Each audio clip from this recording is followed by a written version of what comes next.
Hi, sorry guys, we will be with you in a minute, please.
Sorry, we're just waiting for Dr. Homa to join us.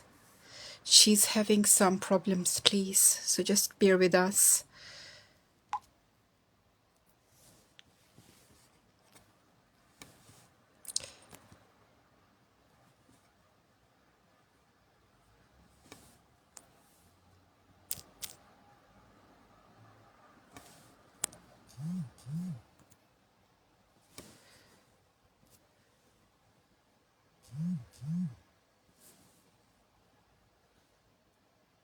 Okay.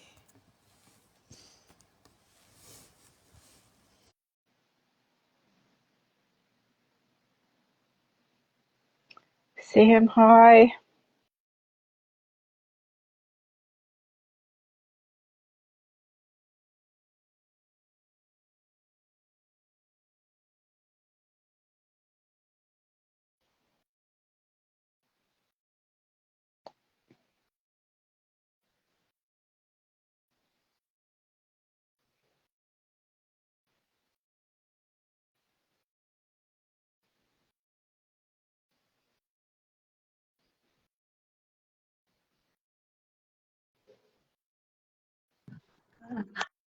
I'm so sorry. I'm Dr. so Homa, sorry. that's I don't hi. use Assalamu Instagram alaikum. regularly, so I have no idea how to use Sorry, that. I don't know what Sorry for happened. I mean, I've all the never seen delays. this happen So, before. So can you hear me? I want to say to everyone, yes. Yes, perfect. Mm. No, no, no. Yes. Yes, I can hear you. And you can hear me? Yes, so thank you so much for joining us. And I really want to say to everyone, please, who were joining us and now it's going offline and Thank you. coming back online, please accept our sincerest apologies for this untimely delay. So, Dr. Homa, thank you Can so you much give me for a second, joining us please? on Can you give such me a a short second? notice. Thank you for being here. I So, just Dr. Homa, would you like need to to adjust my phone. introduce Give yourself me a second, to our please. people, please? Yes, yes.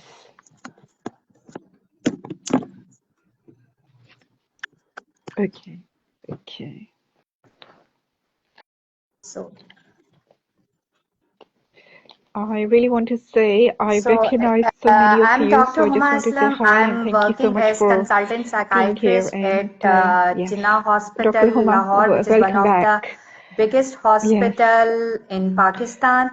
Psychiatry has always been my passion through my from since my teenage, I would say, because when I was a teenager, I used to read books about human psychology and dream analysis and many things like that. And when I graduated from medical college and I did my house job in psychiatry, then I came to know that this is my passion and I should pursue in my post graduation in this. So I did my post graduation from from Sir Gangaram Hospital, and now I'm working as a consultant psychiatrist. It's been it's been 10 years I'm working in this field, and I love to work because it's my passion and I love to meet new people. I'm a social person since my early childhood. I love to meet people. I love to socialize with them. I was I remember I remained class representative, batch representative, and I used to I was that problem solver girl of my class. I always used to hear problems of other persons, and I try to resolve them. So all it's all about me.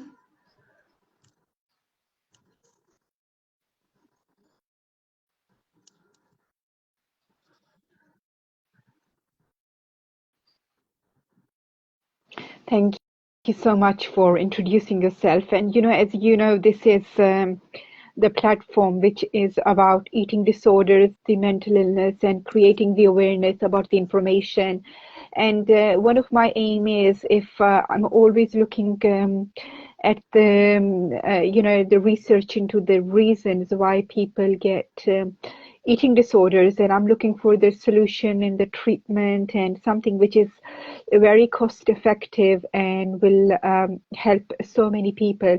And one of the angle is from the Islamic angle, from the Islamic psychology, nutrition, from the prophetic medicine and everything. So that research is, so it's still a work in a progress and much is happening. So to focus on today's topic, Dr. Huma, the reason we invited you was because of the current climate in our world. It's very troubling. And what has happened in Palestine, I mean, it really is impacting so many people. I mean, I remember COVID very clearly, but the reaction which is coming out of this is something which is so different. I mean, we didn't experience this in COVID. I mean, even though we had a loss of life, the life was compromised, people were still getting through because it was seen as something which was natural. But this is something which is so much inflicted by another, humanity, a section of people, on innocent civilians. So it's really upsetting a lot of people, and I have seen it has had a lot of impact on mental health. So, before we focus on those people, I wanted to ask you something. I mean, you come from Pakistan. We've seen our share of problems as well, with the dispute in Kashmir. And then, we had a war of terror, which was launched on our neighbor, Afghanistan. So, I mean, did you experience anything, any anxiety, any problems when all of that was happening? I mean, how did you feel when you were in that climate? Because we have been in that climate. I can still remember 1998 war, and So, I wasn't even in Nadia, very true. Pakistan.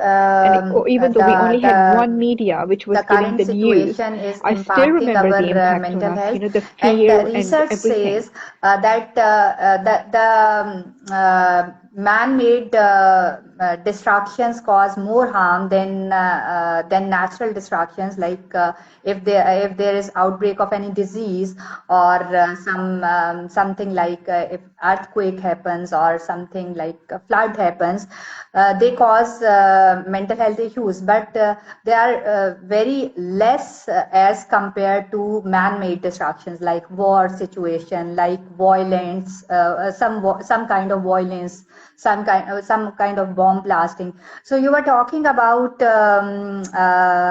situation in Pakistan. We have been through many terrorism situation as well. Like there was multiple bomb blasting incidents, and I have been seeing those victims who have been survived or whose families have suffered. And there are many incidents of there are certain type of violent acts by certain group of people. So unfortunately, this our part of world has been struggling through terrorism, through different types of wars. There was certain situation in KPK. There were a conflict between army and our civilians. So there are many war-like situations in our country which we have, which we are some of which we are still struggling, like Kashmir issue, we are still facing that, and that Afghanistan war, it has significant impact on the people of our country as well. So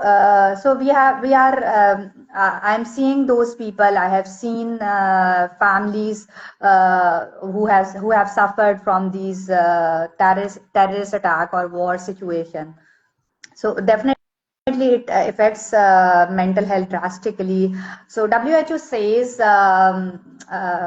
if there is some war situation, so out of the survivors, 10% would have serious mental health issues, like debilitating mental health issues, and 10% would have significant changes in their behaviors, that they are not functionally that capable as they were before.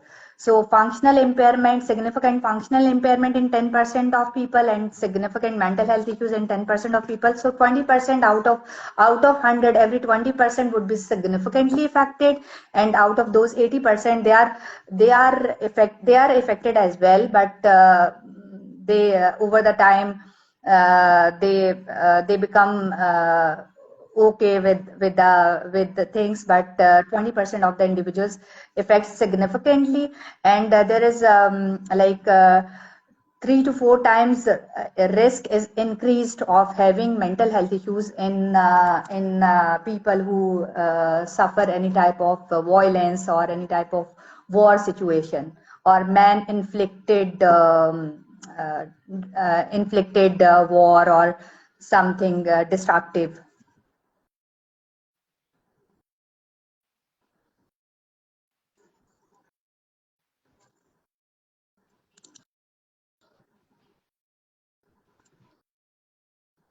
Yes. So, Dr. Huma, people who have pre-existing mental health conditions. I mean, focus on the area of eating disorders as well as, other, but my main focus will be this area.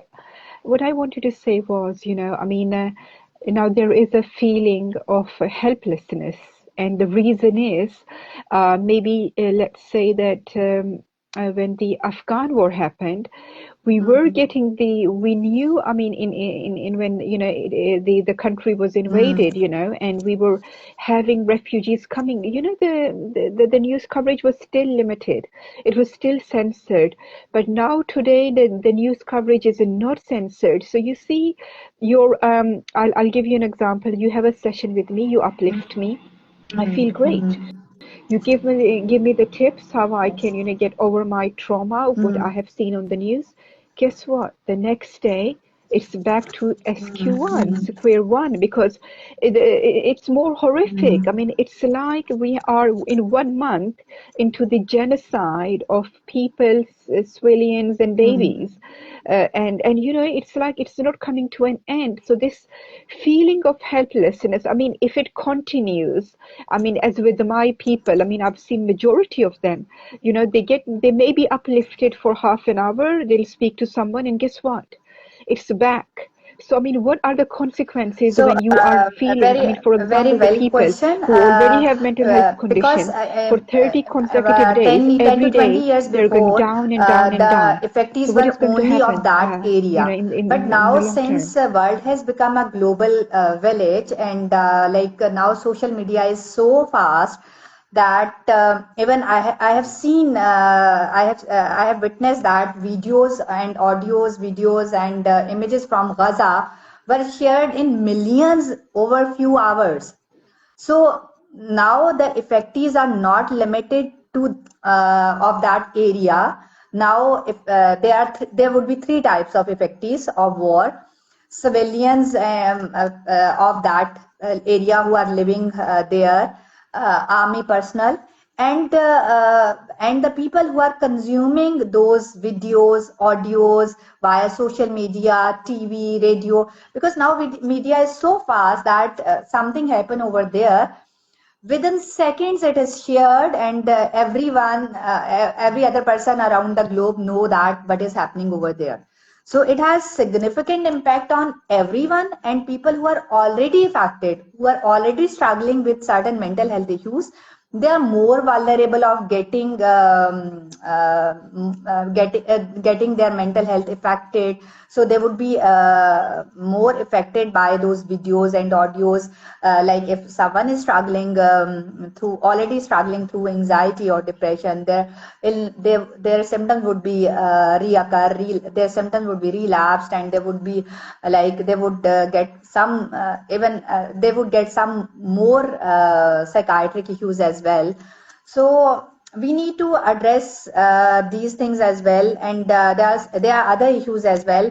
I have seen that people are fighting to each other over these. If I'm sharing some videos or audios of Gaza, and there are certain people who are not sharing, and if I would start fighting with those people who are not sharing, so I would start saying them they are not taking it seriously, they are not getting affected, and they are not like people are dying there, and people they are busy in their activities. So we at somehow certain people start judging other people for not sharing those videos, and people somehow share videos without confirmation, without proper proof. So certain videos are from other like from not from Gaza, they are from there are other videos, but they are being shared by saying that these are from Gaza or Palestine. So very sometimes wrong informations are being shared, and to gain more views, to gain more sympathy. So somehow, and it is affecting significantly it has a significant impact on those who are already struggling through mental health issues. So we have to take certain steps to limit those effects. There should be certain do's and don'ts of social media usage, that this impact can be lessened on those who are already struggling.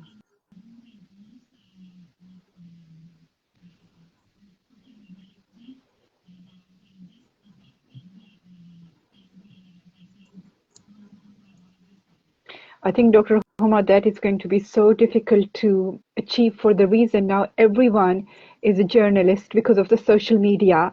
So, you're not waiting, for the CNN or BBC story. I mean, I can pick up the camera, I can record something, the video can go viral. And, people really don't have the time for the verification. And I think nowadays to limit the content is going to become very controversial as well, because it's also going to become a double-edged sword. I mean, I also wanted to ask you, I mean, thank you for answering that, the feeling of guilt.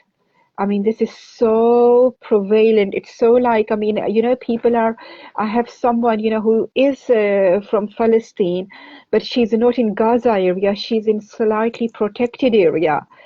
She can still hear the bombing, she can still hear the effects, but she's protected. But then I have people, for example, who's in Al Jazair, or who's in Al Maghrib, who's in, you know, um, in Faris, so they are feeling equally guilty for the reason because we are okay. So, I mean, now, I mean, what should be focusing on? I mean, should we be focusing on, our well-being? Or look, you know what, I'm okay, so everything is okay. But then on the inside, that these people, these very innocent civilians, and, the children in school and the mothers are getting Hmm. massacred. I mean, this is not even a two-sided equal war. This is a completely a genocide. So, how do you deal with that? That you're okay, but they're not okay. Hmm. And so many of us, Hmm. we just, I mean, by God, wallahi, I think 99.9% of the people, they just want to put an end to all of this, and because every life is a precious. And this and what makes the anxiety everything more worst. I mean, we are looking at the council, which is powerless, which is sits to draft a resolution, which gets vetoed, and by the time they're looking at, oh, shall we make a decision in the tea break, guess what, thousands are being killed. So it's like here That is we again a see very that good human life question. doesn't matter. So And again, we here, we know that it if we matters. see Every what are the life is so psychological precious, consequence of this and it's situation, like, so you don't know what to do. 50% of people who see these type of videos, they develop acute stress reaction or acute stress disorder, in which there's feeling of guilt, there's feeling of hopelessness. You develop this feeling of hopelessness that nothing would get better, and you feel helpless. You develop a feeling of anger, feeling of frustration because you are unable to do anything. You develop that guilt that I am enjoying my meal, I'm enjoying my family time with my family members. My kids are going to school, but they are this part of the world where kids are being killed, mothers are being killed, and they don't have access to basic human rights. They don't have access to food or basic health facilities. So you get very upset. You get that guilty feeling. You don't feel like seeing others. So you at times you feel socially withdrawn from others. You don't want to meet others. You don't want to celebrate anything. So these are quite natural feelings which develop in people if we read or listen to these stories. So what can be done to what can be done? So here we have to draw a line. So if it's affecting our mental health, and if it's becoming so overwhelming that our family life is being disturbed, our functionality is being compromised, that we don't feel like going to school, or we don't feel like going to our workplace, yeah, we don't feel like doing household chores, which is if we don't feel like doing day to day fulfill our day to day responsibilities, and if we feel frustrated or angry, and that frustration and anger is is affecting our relationships. So we need to think that what should be we doing, because we shouldn't be compromising our mental health and our relationships because of this war situation. Our mental health should be the priority, and this is not being selfish, because when we are mentally healthy, we can think something productive, we can think something which can be done to prevent this, or we can be do some even a little help can be from our side, can save some life, or like so there are certain donation points where people are getting donations to help those people who are suffering, or even I have seen people who are adopting the children whose parents are being have been killed over there. So there are many things which we can done, which can be done, but if we are mentally okay and mentally stable, then we can think on these grounds. So we need to, if there are certain changes in our behavior, which are causing some functional decline, some social decline, then we should think that we should cut down our social media usage. We shouldn't be. We should cut. We should fix timelines for social media usage. Like we shouldn't be scrolling throughout the day to see the videos and to see the images of Gaza. We should cut that down. Even if it's still affecting, then we should deactivate our accounts for some time, because it's affecting our mental health. And we should start talking to our family members. If it's getting so much, we should be talking to our friends, family members. We should be concentrating on how can we actively participate in doing something like protesting, like raising our voices through social media. Like we should be if getting if our mental health is being affected, then it wouldn't be of any use. It would cause more decline in our functionality, and it would cause it would affect our relationships, our social life as well. So there we need to think that now it's time to cut down social media usage and do something productive. Talk to someone.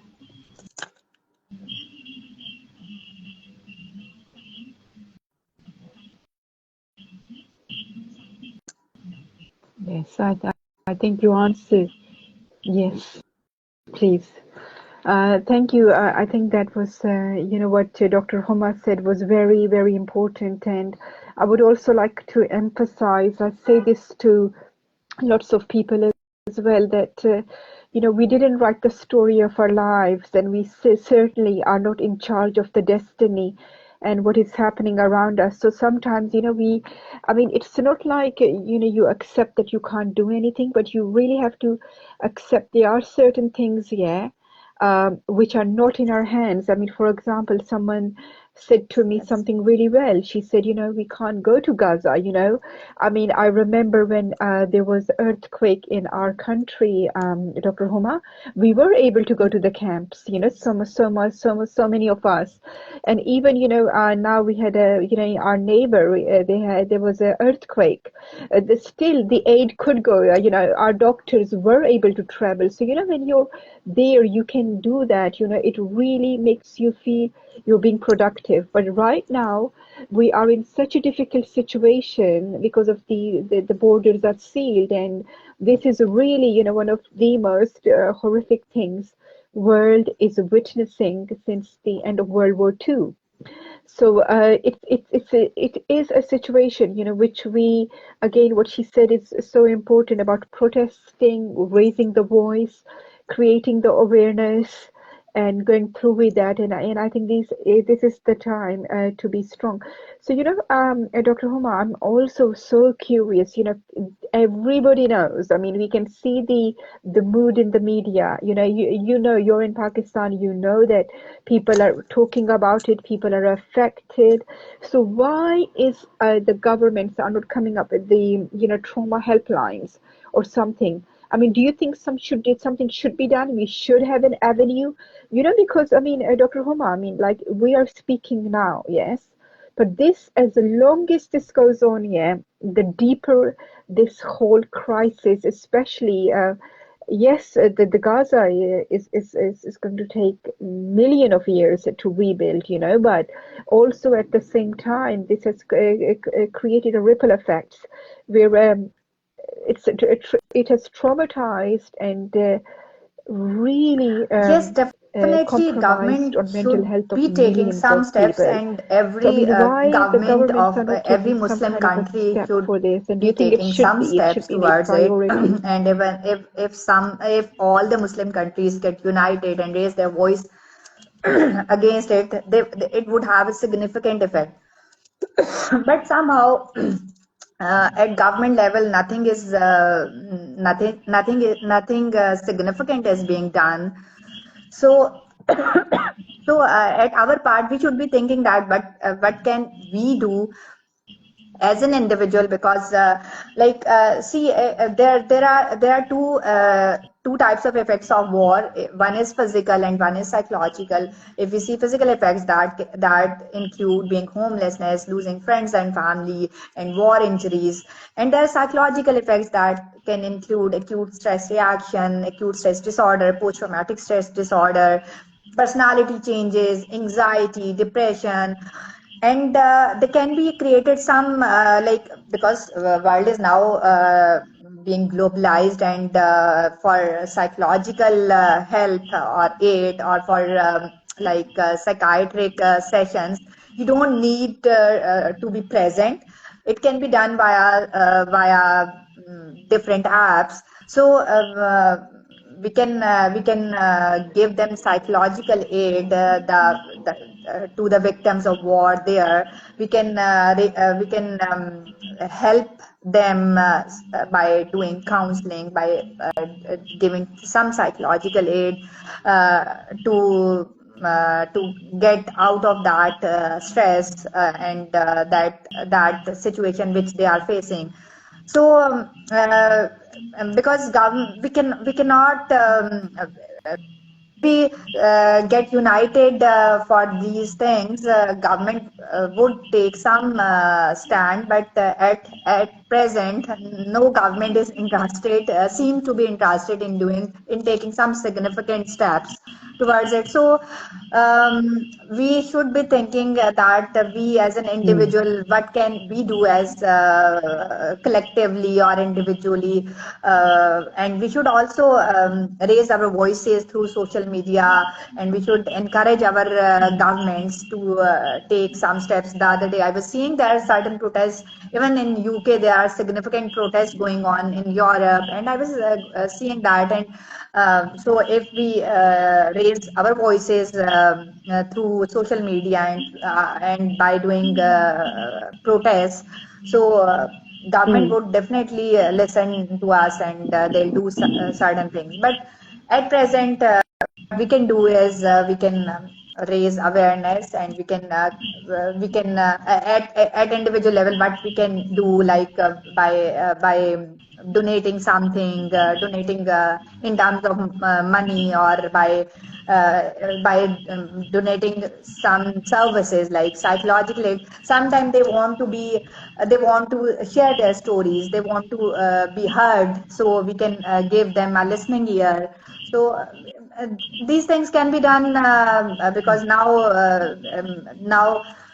the world is not limited to a particular area. Social media has made everything so connected, so we can connect to them, and we can listen to them. We can give them listening, and give them a comforting, and we can tell them that we are here for them, and we can offer our emotional support, which matters a lot.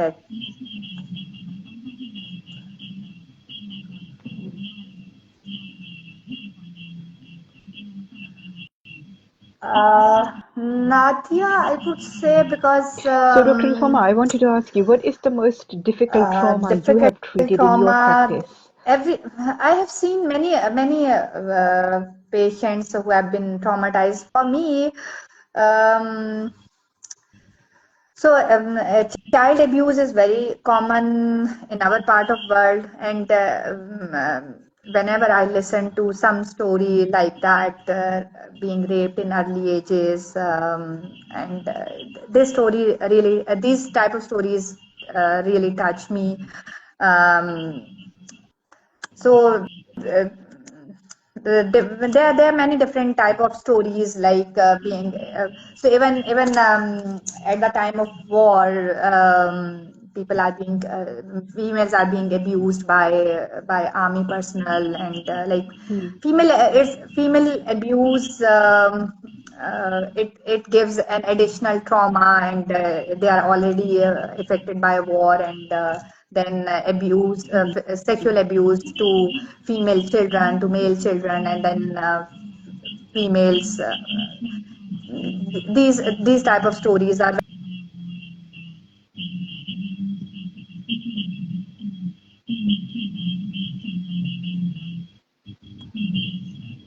no, it's fine. I'm here. I think we have lost the connection. I think she will be back. Yes, yes. Okay, yes. Dr. Homa, the reason I asked you this question, so you go through your process of healing and the therapy and psychological work with your people, who have unfortunately gone through this horrific experience in their life.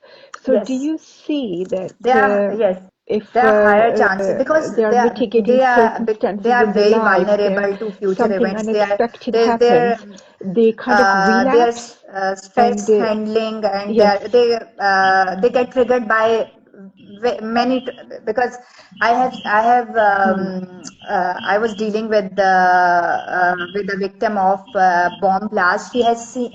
she was there when bomb blasted, and she has seen bodies in air and getting into pieces, and she has witnessed that. And then even a slightest noise used to trigger her symptoms, and it was she was very difficult case to handle, and it was very difficult to manage. So in these cases, we sometimes we have to take medicinal help to calm them down, because they get triggered very easily over very little things. So at times counseling is not enough, trauma focused cognitive behavioral therapy is not enough. We have to take medicinal help to calm them down, and then we do that counseling and cognitive behavioral therapy. Mm.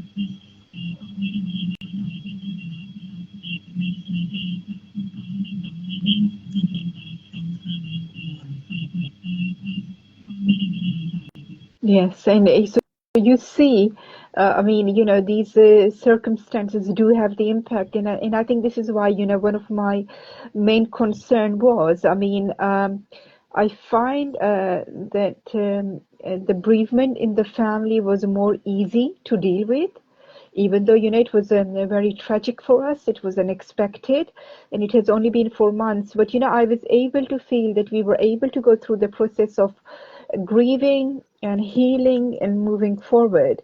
But whereas I found that, with this situation, yeah, it's like so many anxieties and fears. I mean, I was so shocked to find that I was remembering things which I shouldn't, as a person, be remembering, and everything was coming back. And so this is what one of my concern was with so many of my people, that automatically the solution was, what I mean, like, I'll give you an example of someone who has an addiction to maybe their anxiety pills.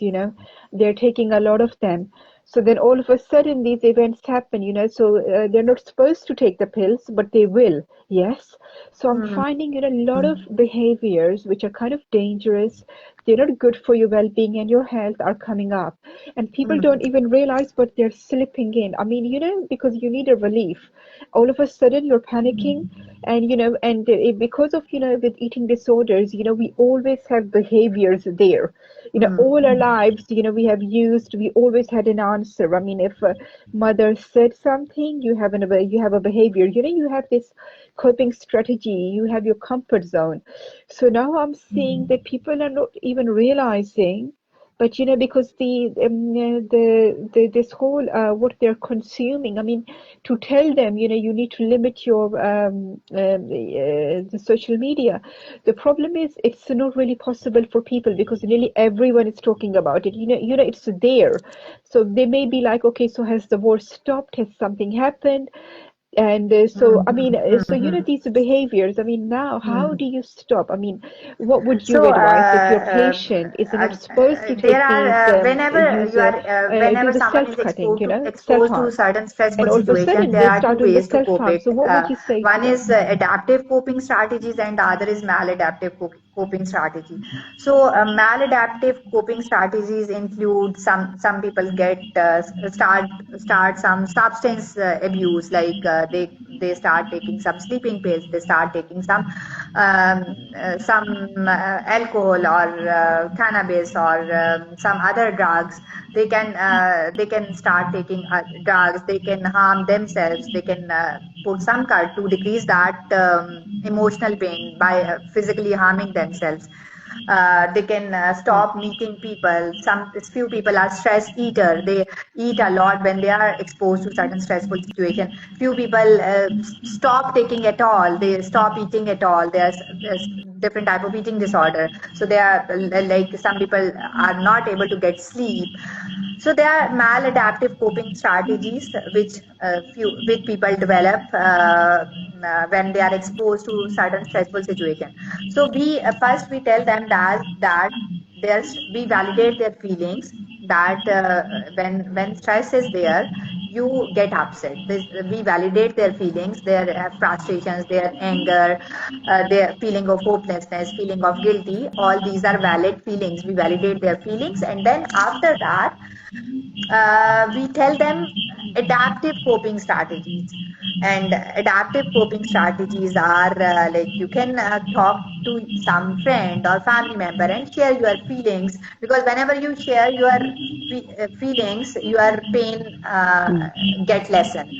So you can do exercise, you can do some physical activity, you can do walk, you can do physical activity, you can like you should be taking care of your health in terms of sleep and appetite. Some people feel relief when they help someone, like that's feeling of spirituality. Like if you help someone, feed someone, or gives help in terms of money, in terms of food, that give you a spiritual uplift. So by doing these noble things, that pain is relieved. So there are certain adaptive coping strategies which you should be doing.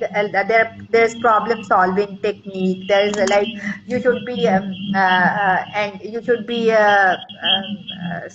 what is you should analyze what is the problem, what thing is disturbing you, and how to address that, how to solve that problem. Sometimes there are certain problems, there are certain things which happened in past which we cannot undo, but we can change our perspective towards those things.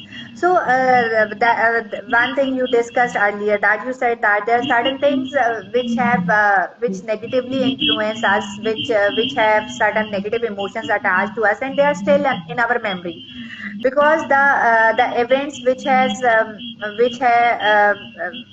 some negative emotions attached to those, they are very strong to they are very strong memories, and they are difficult to forget. We don't want to recall those things, but whenever um, the similar incident happens, we always recall that past event.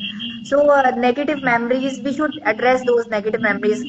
This thing happened, uh, this was negative, this was traumatizing, but this we it made me more resilient. So we can attach some positive aspect to that negative thing, to get out of that, to heal ourselves. So instead of handling stress maladaptively, we encourage patients to handle stress in adaptive way, in a productive way.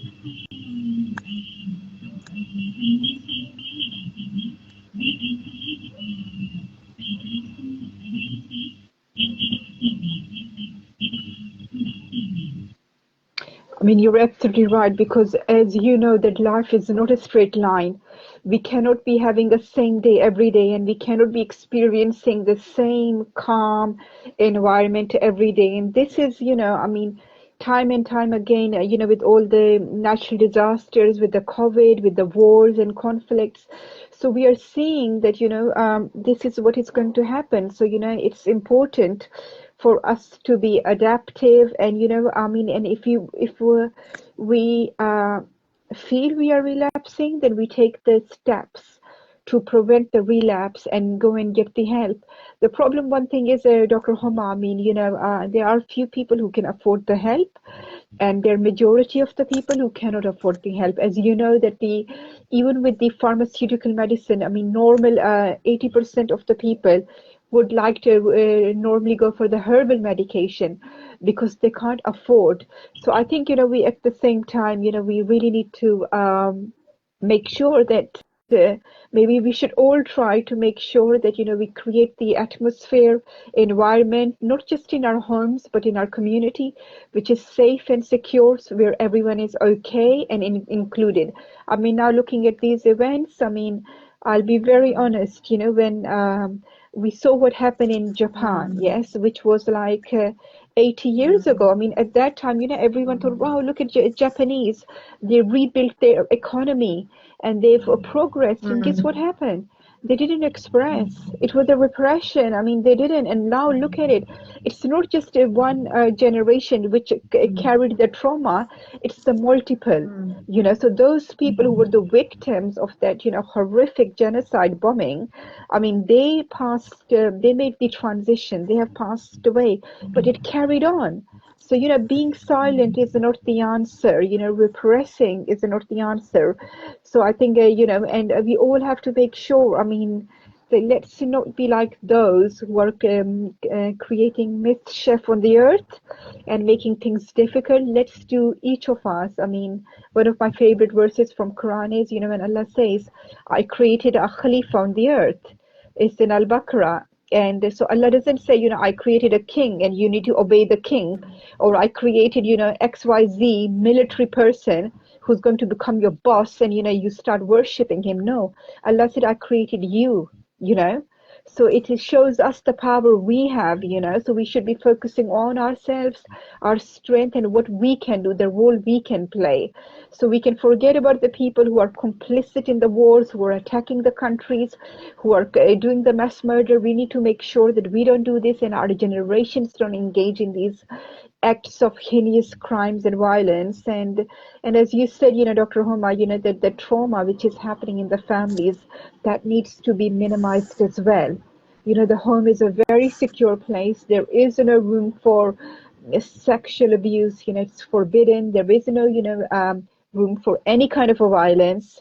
And, we all know the religion, how strict it is about the rights and even hurting the human heart, even saying the negative word. So I think maybe if we can adopt, these basic principles of Islam, we can make the life and the world a very better place, right? And so I really wanted to thank you, Dr. Homa. I mean, if you wanted to give the last message, I mean, you said some very profound things, very good things. 100%, inshallah, it's going to help a lot of people. So thank you. I mean, once again, I've never met you before, and I want to say to everyone, this is so incredible, so kind of her. I went to a protest today, and I was Thank you telling for someone, I said, such nice words. So Nadia, I couldn't trauma believe, affects she every one of agreed us, to be right? part of So this, and it can that's either make really us kind of you. Thank you. more So resilient, please, any last or it yes. can deteriorate our personality, our mental health, our physical health. So it's up to us how we take that trauma. So again, you have given example of Japanese people. They have taken trauma differently. They didn't get they didn't involve themselves into that revenge, and they they put their effort on developing themselves, and now they are one of the most developed nations. So they have created resilience within them. And you mentioned that taking help is not that easy, because sometimes cost is the main factor which creates hindrance. So again, we can use social media for that. There are certain self-help things which are readily available on social media. We can learn deep breathing. We can learn progressive muscle relaxation. All these things help us in lessening our anxiety, our depression. There are many other self-help tips which we can adopt and to improve our mental health. So first thing is we should know there's something going on. There's something wrong with us which was not there, and we are getting affected, and we should be taking steps for our mental well-being. Then second step is how to get that. There are many self-help tips on internet. There are many sources where we can get those things which won't cost us anything.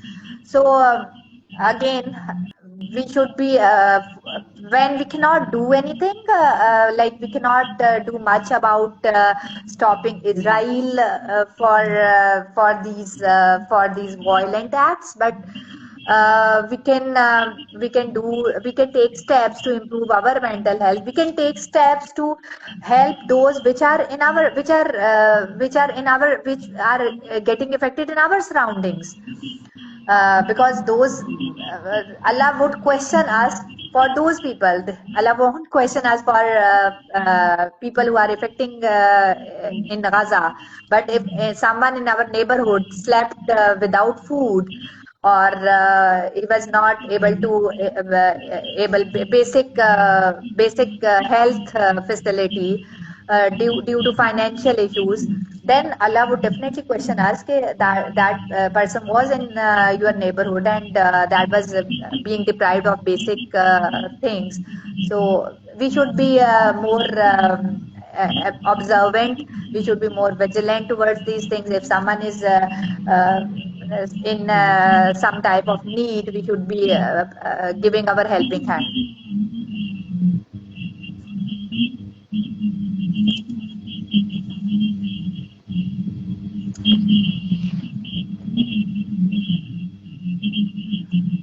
Yeah, and I just wanted to thank you so much, Dr. Huma. That was really, really good. That was really brilliant. And I just wanted to say the last Yes, closing remarks. Dr. Huma will be sharing her details. So if you want to approach her, please do. I mean, you do, I think you do online sessions as well. Yes. So I will be sharing her details with you. And the last thing I wanted to say was, yes, no kind of violence, no war, nothing. yes. None of this is justified. Even with the Dr. Huma, even with the Japan, it took them survivors 20 years, and they were still suffering from the anxiety. And the generation psychologically are still. I mean, their country became strong, but you know what? The destruction. So the point you made was very good. That your psychological health comes first. So in that retrospect, because people lost the joy in living when what happened to them, what America did to them, there was a loss of joy in life, even though they were building the country. But if they had also focused on their psychological health and what was inside, I mean, today, I mean, we would be facing a completely different Japan. I mean, so thank you so much, and I really pray that this genocide, we never see this repeat of this ever again. This comes to an Thank you. end, Yes. and thank you Thank you so very much, much. Dr. Homa. This was really incredible. I'm so happy you